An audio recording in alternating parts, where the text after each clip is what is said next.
Hi, you're watching Pinoy Scoop, your daily entertainment news channel in the Philippines.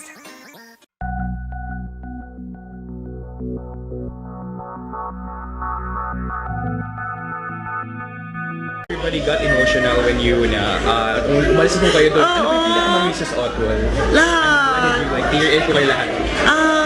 Yung cast kasi di ba, every time you do a program, a show, teleserye, lalo na, nagiging pamilya kayo. Tapos, iba talaga yung naging bonding namin din sa On the Wings of Love. Especially my character. Si Tita Jack, yung parang talagang, yung journey niya, yung journey ng character niya with Clark and Leia, so iba. So kanina, nung nakita ko yung mga tao, di ba, so nag-last na, ganyan-ganyan.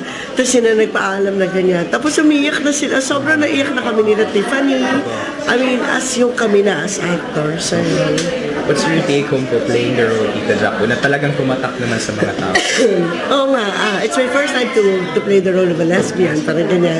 Pero nakilala siya as, di ba yung parang siya yung naging, mga OFW, tapos yun nga, siya yung naging pushera ni Clark at Leia.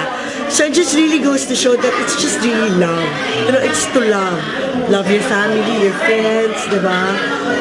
Do everything for them, if you love them, you know. Tapos love, hindi lang siya puro saya. May kasama siya, may kaakibat siyang pagsasakripisyo, pagtitiis, yung gano'n. At kung mahal ka, babalikan ka. Maging strong sila. It's not going to be all a bed of roses, especially that they're also working together.